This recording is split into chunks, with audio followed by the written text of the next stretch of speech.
respira para poder falar com vocês sobre o Sintonia de hoje, que me emociona muito. O tema hoje é pai. E eu pergunto a vocês, algum de nós neste planeta está aqui sem ter tido um pai? Ele pode não estar mais entre a gente, pode estar e a gente não aceitá-lo, pode estar e estar sendo muito amado, mas pai é pai. E eu vou falar de pai do meu, mas com certeza vai respingar um pouco em situações que você possa ter vivido. Antes que eu comece a falar do meu conhecido pai, como folclórico Romeu Ítalo Ripoli, eu quero homenageá-lo com uma canção que ele mais gostava. E ele falava assim: Betinha, toca aquela música pro papai.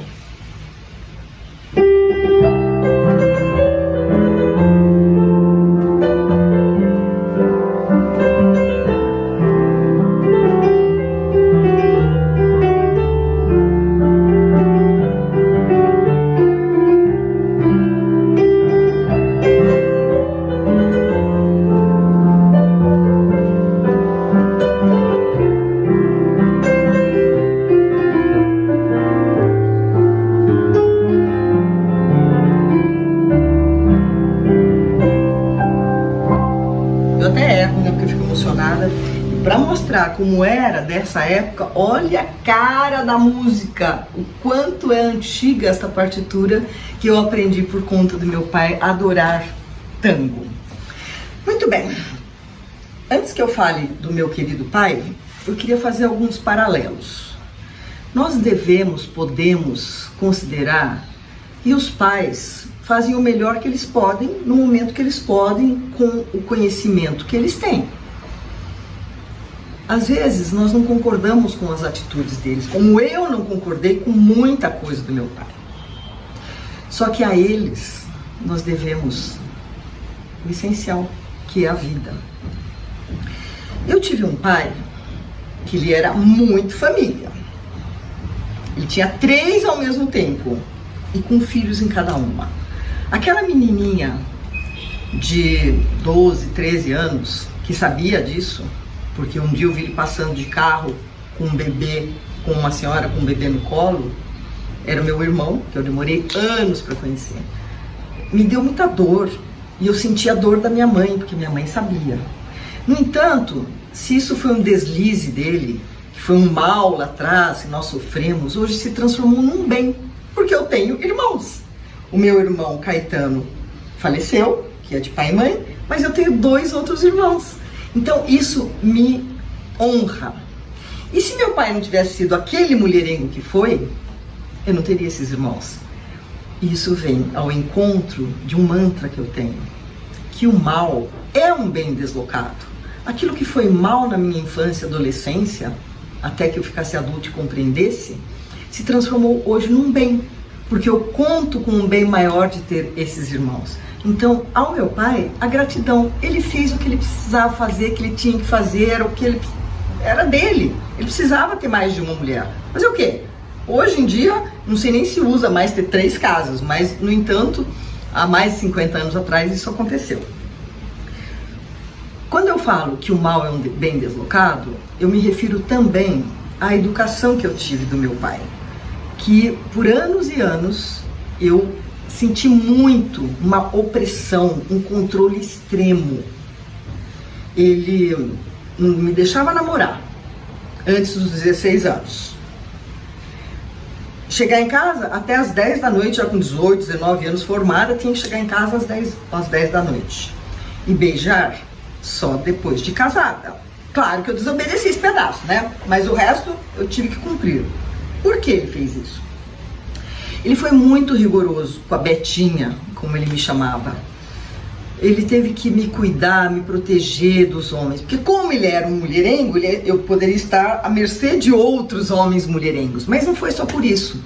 Ele tem uma história de vida pesada. E eu falo que aqui eu só conto boa notícia, mas é que eu tô contando isso para depois virar boa notícia. Presta bem atenção, hein? Meu pai teve uma irmã que engravidou de um estupro. Então ele tinha uma coisa dentro dele de vergonha, de mágoa, e parece que ele acabou dando vazão na maneira de me proteger, de me colocar numa redoma. Então eu fui muito bloqueada. Mas isso teve seu lado bom. Por quê? Eu aprendi a viver dentro de uns limites que ele me impunha. Eu comecei a namorar com 15, mas com uma exceção que ele abriu. E namorei e casei com 20, virgem. Olha, pra vocês terem uma ideia, porque eu morria de medo do meu pai. Imagine, se ele soubesse que eu dava uns beijos, eu tava ferrada. Isso deixou de ter importância, porque hoje eu cresci e eu percebo que aquilo que ele fez foi puro amor. Foi por amor. Ele queria me proteger dos homens, me proteger do mundo. Isso hoje não tem mais importância, tem? Na hora dói. Então, por essa e por outras, eu tive tempos na minha vida, quando eu tinha 12, 13 anos, quando ele e minha mãe queriam que eu estudasse piano, e eu tinha que estudar piano antes de ir fazer natação, fazer outras coisas que eu gostava. Eu queria que meu pai morresse quando eu tinha 12, 13 anos. Pode pensar numa coisa dessa? Alguém desejar que o pai morresse? Eu chorava no meu quarto, porque eu era muito oprimida. Mas, no entanto, isso teve um lado muito bom. Em contrapartida, agora vem o lado bom, eu contei o nego, né? Só para vocês terem uma ideia, aquilo que eu passei.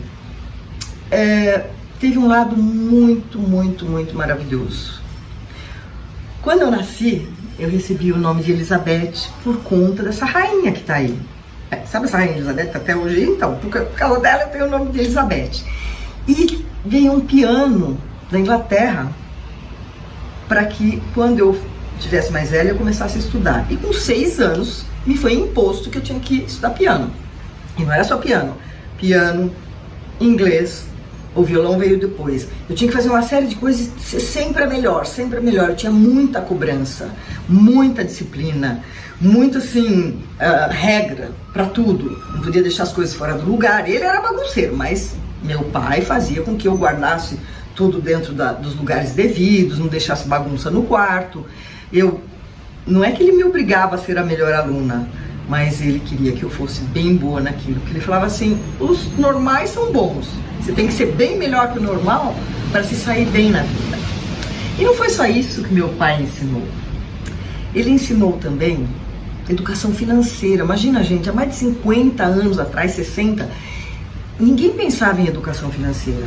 No entanto, aos 6 anos de idade, ele chegou para mim e falou, Betinha, a partir de agora, você vai ter uma mesada, você vai receber toda semana um dinheirinho, que na realidade era por mês, e você decide se você quer comprar um gibi, eu sou da época do gibi, se você quer guardar para ir ao cinema, ou você quer comer o chocolate que você mais gosta, mas é dentro disso que você vai viver. E o conselho que você pode receber do seu pai é, ganhou 10, guarda 1. Ganhou 100, guarda 10. Ganhou 1000, guarda 100. Essa foi uma das grandes lições de vida do meu pai. Por quê? Se eu não tivesse aprendido esta lição, hoje, na época da pandemia, eu estaria pedindo cesta básica. Se eu não tivesse feito reservas.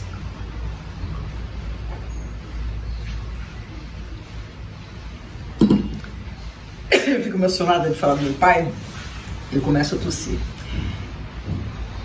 Como ele me ensinou a fazer reservas, em épocas de pandemia, vocês imaginam quem é que contrata uma pianista ou uma palestrante? Não, eu achei outras coisas para fazer.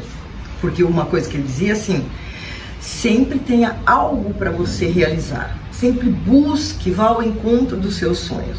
Meu pai, embora ele não lesse autoajuda, que nem existia naquela época, autoajuda, autoconhecimento, autoestima, não se ouvia falar de nada desses autos, que hoje é uma bênção que a gente tem acesso a isso. Ele era nato, toda a sabedoria dele era nata.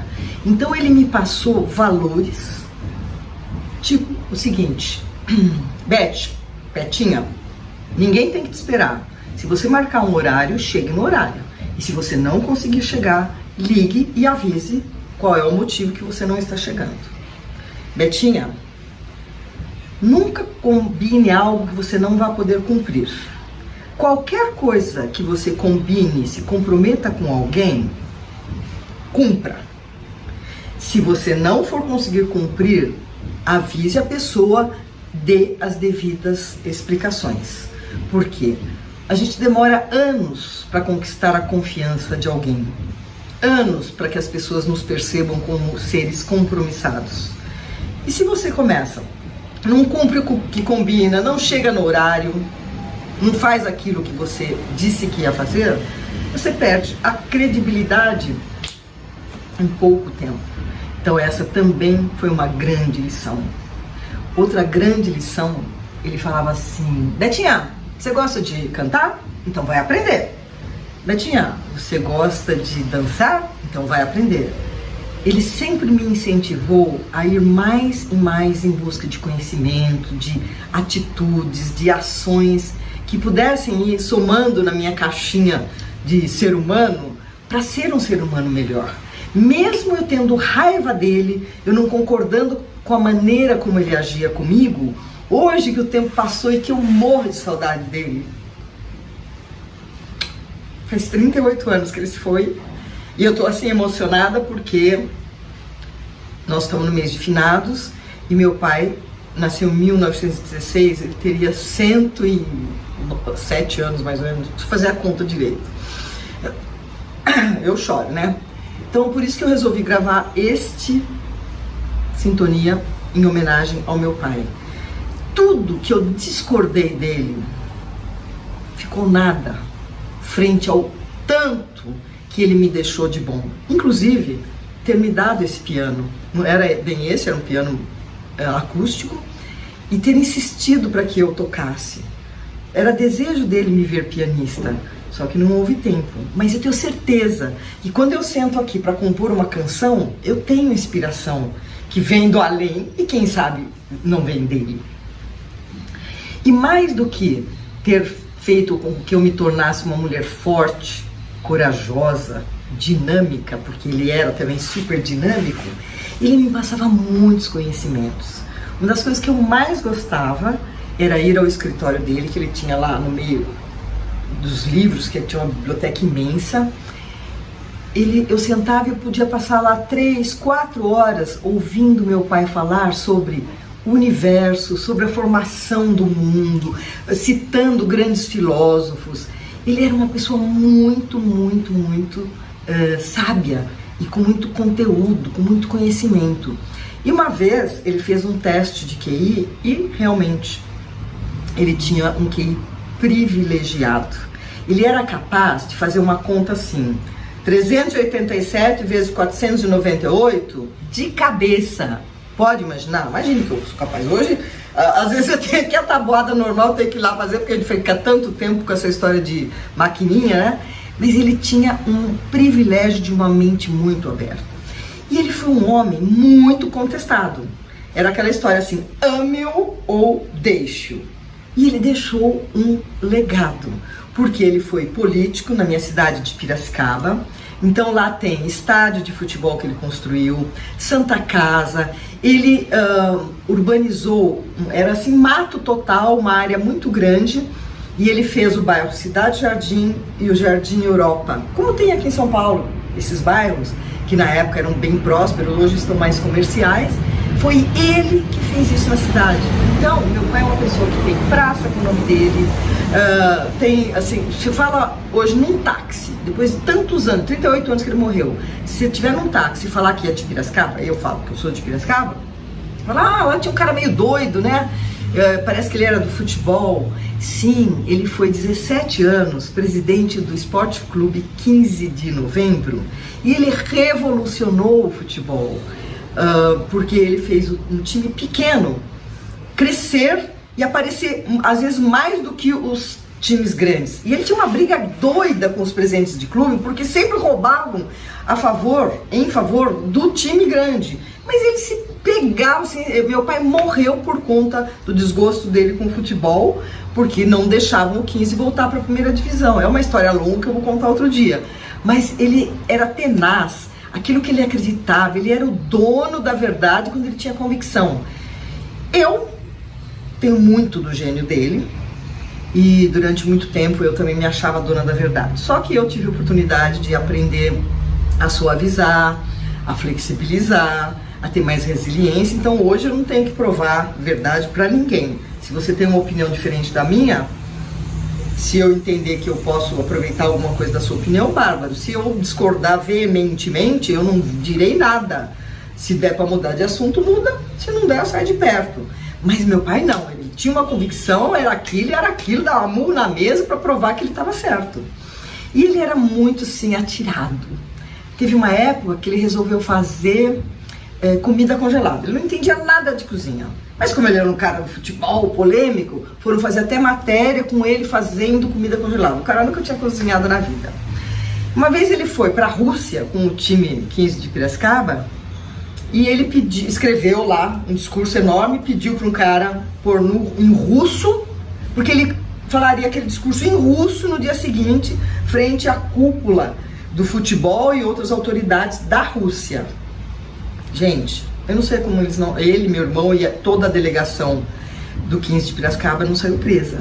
Porque o meu pai começou a contestar o regime russo para as autoridades. E falando em russo, ele aprendeu de uma noite para outra, ele aprendeu a falar em russo aquele discurso que ele tinha feito em português e foi traduzido. Então, ele era um cara ousadíssimo. E eu percebo assim que eu herdei muito dessa ousadia, porque na minha idade, estar fazendo o que eu venho fazendo, assim, virei palestrante, virei escritora, com todos esses anos que eu tenho nas costas, foi porque eu herdei dele. E eu queria dizer o que significa o pai na vida da gente. Como dizem para as crianças, o pai é a sementinha que foi colocada lá na mamãe, que gerou um novo ser. E existem as leis da hereditariedade e a lei do arbítrio, que elas não podem ser contestadas. A lei da hereditariedade é você respeitar quem veio antes. Então, se hoje eu estou madura, que eu fui lá, fiz reprogramação mental, que é uma coisa que hoje até eu aplico em pessoas, eu atendo fazendo essa reprogramação, eu tenho que considerar, sim, que se meu pai agiu do jeito que ele agiu, de ter 3 casas, ter sido bravo, de ter me tolhido, me reprimido, foi a escolha dele. E eu tenho que respeitar e honrar. Hoje eu posso fazer isso e sem nenhuma dor. É uma das leis que eu respeito e vivencio. A outra é a lei do arbítrio. Foram as escolhas dele. O que eu posso criticar? Como anos e anos eu o critiquei, eu até brigava com ele. Nossa, eu e meu pai, a gente se bicava muito. Aí eu fiquei até meio afastada dele, assim, não de não falar, mas eu não queria muito papo, porque ele era bravo. Ele falava, Betinha, me ensina inglês? Eu não queria. Eu não dava a devida atenção. Posso dizer que disso eu me arrependo, viu? Às vezes o pai pede um abraço, pede um bate-papo, pede um sorriso, e a gente nega. Faça isso enquanto é tempo com o seu pai. Se você tem um pai vivo, perceba tudo o que ele fez com você, o que ele faz hoje, por escolha dele, é o recurso que ele tem.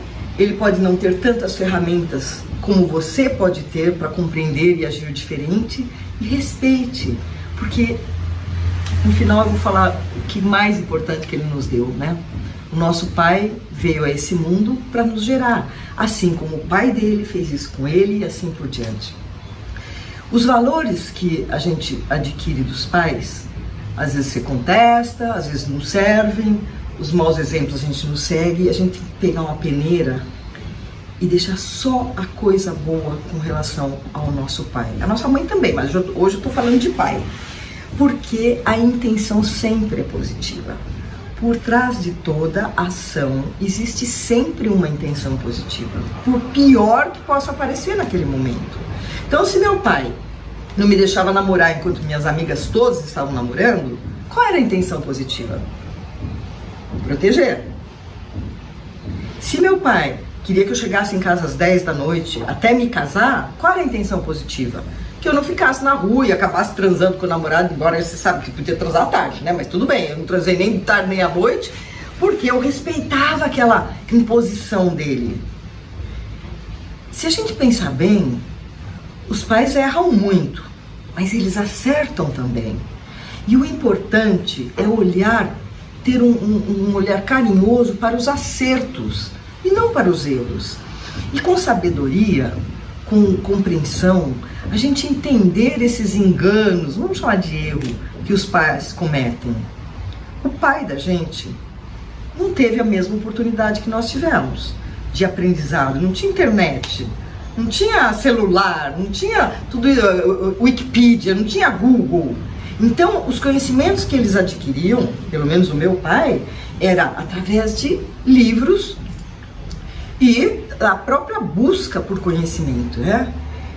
Portanto, não tem como você só meter o pau no seu pai, porque certamente o pai de cada um de vocês que está aqui me ouvindo tem uma coisinha de bom, nem que seja mínima. E claro, tem aqueles pais, eu vejo amigas minhas falando, ai, eu amo meu pai, adoro meu pai. Que bárbaro! E uma palavra que meu pai falava, era uma frase, era assim, a palavra convence e o exemplo arrasta. E é verdade, aquele discurso todo de pai não vai adiantar nada se o pai não tiver valores. E aí vocês podem estar pensando assim, poxa, mas seu pai traiu sua mãe? Sim, mas hoje eu entendo por que ele traiu minha mãe. Minha mãe não gostava de sexo. E ele tinha que buscar sexo fora de casa. Tudo bem que foi com mais de uma mulher. Mas ele fez algo que não foi contra a minha mãe. Foi a favor dele. Tudo que ele fez comigo, de ser rígido, autoritário, bravo, não foi contra mim. Foi a favor daquilo que ele entendia que seria melhor para a Betinha dele. Vocês estão acompanhando? Então, assim, hoje que eu tô aqui para prestar uma homenagem para o próximo dia 21, que será aniversário dele, eu tô aqui para lavar minha alma e que meu pai esteja me ouvindo, que eu reconheço nele um grande pai, um pai que me fez uma mulher forte, corajosa, com valores, com ética, com posturas, com respeito ao próximo. Tudo que ele deixou de acertar ficou pequeno perto da grandeza dos seus acertos. O nosso pai, ele nos deu, na medida do possível, educação, nos veste, nos vestiu, nos passou valores. E foi suficiente. Foi o melhor que ele pôde fazer, mesmo aqueles que não tiveram tudo isso. Mas o mais importante de um pai, e que ninguém tira, é que o pai nos deu a vida. Sem o pai, nós não estaríamos aqui. E é por isso que eu dedico esse Sintonia hoje ao pai, ao meu pai, ao seu pai.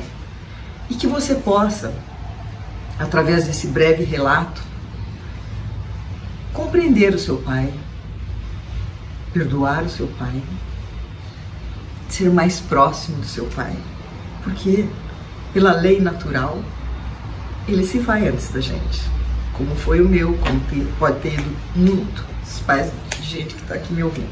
Eu fico emocionada porque a saudade bate, mas hoje é uma saudade resiliente que aceita, porque ele cumpriu a missão dele aqui. Ninguém fica neste plano um segundo a mais do que está determinado pelo universo. Não falo de Deus, tá?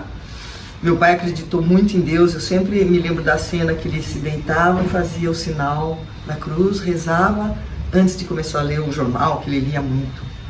Então ele me passou isso também. E assim como ele passou isso, ele passou muitas outras coisas que eu trago comigo.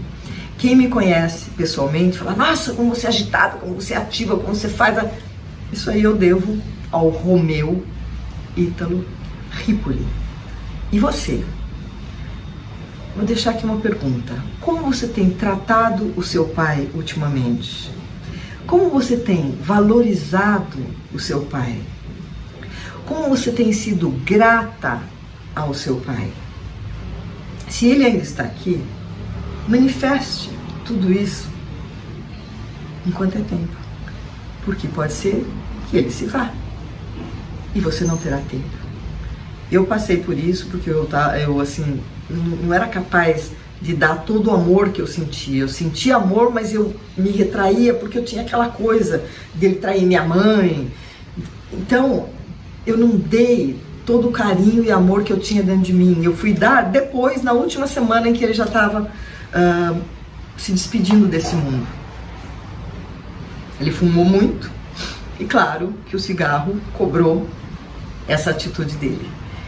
Mas de qualquer maneira, eu quero dizer que meu pai foi uma pessoa muito especial, divertidíssima. Ele incendiava o colchão com o cigarro de palha dele. Ele tinha, a camisa dele era assim, parecia que tinha passado por um tiroteio de espoleta, assim, que fura tudo, sabe? Por causa do cigarro, ele não tava nem aí. O cinzeiro ficava aqui, que a minha mãe põe uma mesinha, ele fumava e ele batia a cinza do outro lado. Ele era muito, assim, não ligava para coisas pequenas. E houve um período que ele usava peruca. Ele ficou famoso porque ele usava peruca. Ele era chamado para ir em programas de televisão aqui em São Paulo, do meio futebolístico. Ele tirava a peruca no meio da entrevista. Era muito, muito, muito divertido. E essa peruca tem uma história. Saiu na revista Time, dos Estados Unidos. Ela foi vendida por $40 mil, comprado pelo comendador Leopoldo, que era um amigo dele lá de Piracicaba, porque esse comendador achava ele tão ridículo com aquela peruca. Ele falou assim: eu quero comprar a sua peruca. Ele falou: tá bom, então você compra bem caro porque eu preciso pôr lá no 15 de Piracicaba. E foi pago $40 mil por uma peruca ridícula, que ele punha assim, aquela coisinha horrorosa que... Era assim o meu pai. Era assim esse ser que me deu a vida, e em quem eu penso todos os dias da minha existência.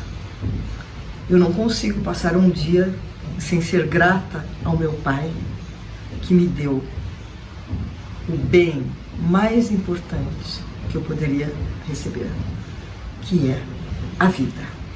E eu vou encerrar esse meu programa Sintonia de hoje pedindo a vocês: revejam o olhar que vocês têm pelo seu pai. Se for bom, pode melhorar. Se não tiver tão bom, faça o possível para engrandecer esse olhar amoroso pelo pai, porque não sou só eu que devo a vida ao meu pai. Todos vocês que estão me ouvindo devem a vida aos seus pais. E eu vou cantar uma música. Ele não tocava bandolim não, tá? Mas ele gostava de música, por isso que ele me deu um piano. Lembrando que eu não sou nem violonista e tampouco cantora, mas é uma canção que mexe bastante comigo.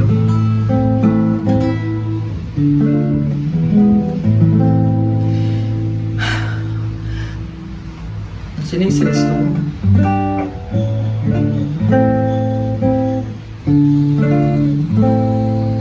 Naquela mesa ele sentava sempre e me dizia sempre o que é viver melhor.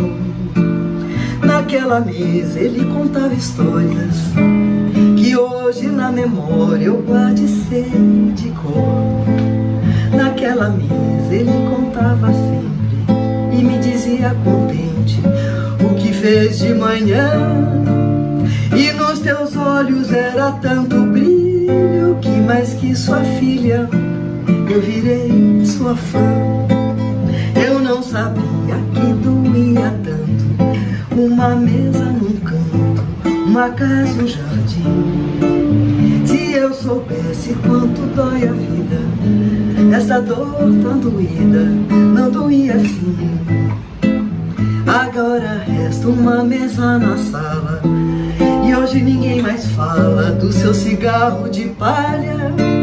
Naquela mesa tá faltando ele e a saudade dele tá doendo em mim. Eu não sabia que doía tanto uma mesa num canto, uma casa, um jardim. Se eu soubesse quanto dói a vida, esta dor tão doída não doía assim. Agora resta uma mesa na sala e hoje ninguém mais fala no seu cigarro de palha. Naquela mesa tá faltando ele e a saudade dele tá doendo em mim. Naquela mesa tá faltando ele e a saudade dele tá doendo em mim. Naquela mesa tá faltando ele e a saudade dele tá doendo em mim. Naquela mesa tá faltando ele e a saudade dele tá doendo em mim.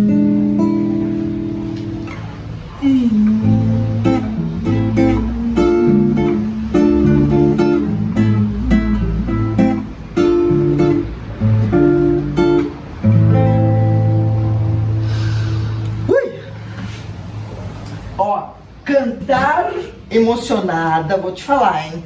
Dá um nó na garganta. Eu não quis fazer feio, não podia parar no meio da música, mas parecia que eu até senti o cheiro do cigarro de palha do meu pai aqui. Aliás, eu sinto, sabia? Na minha casa, às vezes eu vou para um lugar e eu sinto a presença dele. E eu sei que ele está me olhando. E eu sei que ele tem orgulho de mim. E ele me ensinou uma coisa importante. Toda vez que você se deitar, Betinha, reveja aquilo que você fez. Aquilo que você não fez tão bem, procure melhorar no dia seguinte. E aquilo que você fez bem, faça melhor ainda. Sempre lembre do seu próximo. Ajude quem você puder. E saiba que o maior patrimônio que a gente pode ter é o conhecimento. Vá sempre em busca de conhecimento.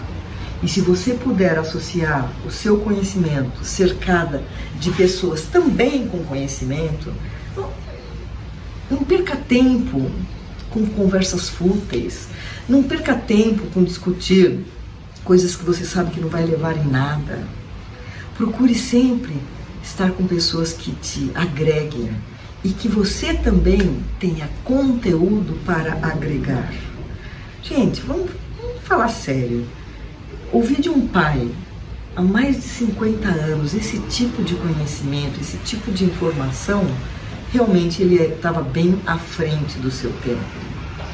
E uma coisa que eu, assim, não é que eu lamento, eu acho que ele poderia ter saído de Piracicaba, porque Piracicaba era uma cidade pequena, ele escreveu até um livro já, aliás, ele escreveu mais de um livro, daí que veio o meu jeito para escrever, né? Ele ficou com toda a inteligência dele. Tudo bem que ele foi para a cidade, ele foi o 15, foi um time expoente por conta da direção dele, mas eu acho que ele tinha que ter saído de Piracicaba e ter partilhado toda a sua inteligência, o seu conhecimento em outras coisas. Ele até tentou ser candidato, ele foi candidato a prefeito, perdeu, lógico, né? Sabe por que ele perdeu? Ele falava assim: vou acabar com o funcionário fantasma na prefeitura, vou diminuir o preço do pãozinho, que é um cartel. Ele fala, mas ó, vocês não têm ideia a campanha dele. Em vez de ele falar assim, mais ameno, porque ele, o que aconteceu? Toda a família que tinha gente fantasma na prefeitura, nos cargos públicos, acabou não votando nele, porque ele ia acabar com isso, não, que é para quem que interessa, né? E ele foi bem espinhudo nessa sua campanha, por isso que ele não foi eleito. E tem mais um detalhe: como meu pai era muito controvertido, ele tinha muitos inimigos, muitos. E esses inimigos acabaram criando lendas a respeito dele. Como essa lenda? Agora eu vou contar um particular, muito particular mesmo, que eu sofri quando era criança com essa história, porque caçoava, fazia um bullying comigo, né, na escola. E eu fui entender essa história bem depois, contada pelo meu irmão, que eu conheci anos mais tarde. Como meu pai era empreendedor, ele era engenheiro agrônomo. Ele tinha a criação de bicho da seda lá atrás. Depois ele trouxe a primeira retransmissora de TV da América do Sul. Imagina, olha como ele era ousado. E ele teve um empreendimento que foi lotear 2 bairros, Cidade Jardim e Jardim Europa, que tinha que ter espaçamento entre as casas. A casa que eu morei era uma casa com a primeira piscina da cidade. Ele não era rico, ele falava assim: se pensam que nós somos ricos, deixa eu pensar. Mas assim, era um cortado doido. Minha mãe tinha mesada, eu tinha mesada, meu irmão tinha mesada. Era bem rigoroso e ele não era rico. Só que ele tinha muitas atividades, e uma delas foi lotear com um empréstimo do Mário Dedini, que era o padrinho dele, o patrono da cidade. Ele loteou os 2 bairros bonitos, chiques, esquina da Avenida Itália com o Brasil, a nossa casa era bacana, as casas tinham que ter recuo, enfim, foi um bairro bem chique, para dizer assim. E ele também loteou um bairro para casas mais populares, que chamou-se Jardim Brasil. E aí, na época que ele foi candidato, criou-se uma fake news, naquela época não se falava isso, mas os inimigos políticos, sabendo de que ele era mulherengo, que ele tinha uma outra mulher, o que aconteceu? Uma senhora comprou um terreno lá e construiu uma casa, e essa casa era uma casa que se dizia na época Casa do Meretrício, ou seja, casa da zona, casa que, não sei nem como é que chama isso, mas que as moçoilas lá vendiam o seu prazer.